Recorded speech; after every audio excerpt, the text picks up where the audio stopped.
Hello everyone, welcome back to another video. This is a very different video from what we normally do. So in this video, we are now introducing our internal science that we would like to share with the world. And as you see on your screen, this science is called Carbomantics, applied carbon science. But before you say, no, we have enough science already, well, this one is to combine the spiritual and the material world. And the main focus of this science is actually just words, and all words have powers. We will be working, our framework will be the Cartesian graph. We have a couple of formulas that we developed, and we're just going to show that how words, very basic words that we not came up with, but that we have studied for a few years, and how they can build this science and how they have built this science. And the words are purpose, chosen, choose, choice, chaos. So those are just a very basic word that we start with. And as you can see, all of these words, they start with the letter C, H, R. They have carbon, hydrogen, oxygen, nitrogen. Basically, if you know anything about the formula of life, then you will see that these are words that has the formula of life, and which is carbon, hydrogen, oxygen, nitrogen, and phosphorus. So this science is to, as I say, unite the physical and the spiritual world. So thank you for joining us. This is something different for Symbuilt. We're moving the needle forward and we're introducing our new science, Carbomantics. We're going to put up some very informative information that we believe can drive forward this generation. Let us have the breakthroughs that we want, whether spiritually or physically. Carbomantic is the name of the new science that we are building. Now that we got that little experiment out of the way, let's dive into the first word in the Carbomantics dictionary, and that's chaos, obviously. Now, I want you to take a second. I want you to think about chaos, and if chaos had a energy signature in your life, would it be a positive or would it be a negative signature? And when you think about a battery, you think about an anode and a cathode. So obviously, positive or negative in that sense make something powerful, make something work. And what we're trying to do, we're trying to reshape the narrative, give carbon and phosphorus a more positive image.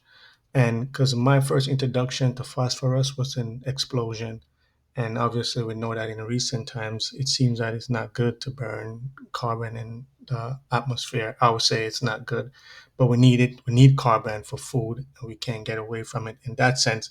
And carbon and phosphorus, they don't talk about as much as, let's say, nitrogen. And sometimes we try to fix our problems and we create more chaos, like going on a vacation can be more chaos.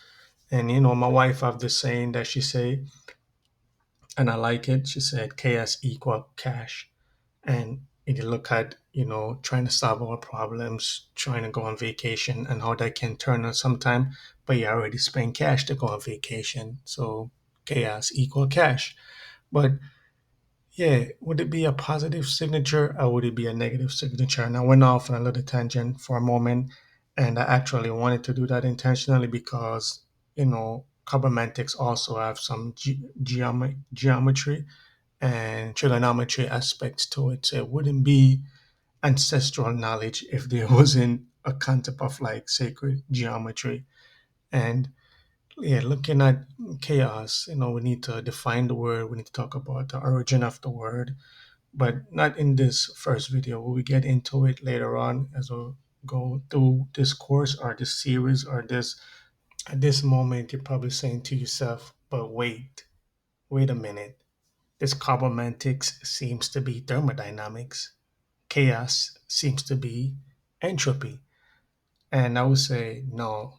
In the carbomantics framework, chaos is a high creativity and not destruction. And that's the difference why carbomantics may be similar to thermodynamics and entropy, but it's different. And as I say, with our formulas and our expressions, as we continue to develop, you are going to see what we're talking about. So, in some cases, carbomantic is building up on organic chemistry, which is another thing that you might say, wait, what is the difference between organic chemistry and carbomantics?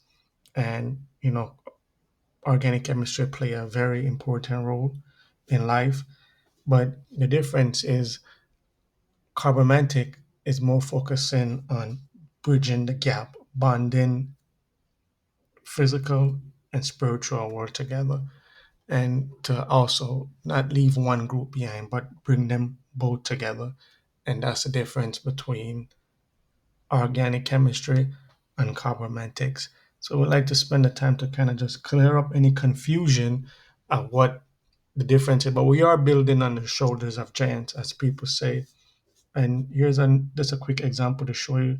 We have already connect unrelated, unscientific words together, and that's the ancestral aspect. And you probably say, but it seems like we're kind of going backwards. No, we're not necessarily going backwards. There are more words to add, more charts, more diagram, more pictures. This is just to give you a brief description of what carbomantic is.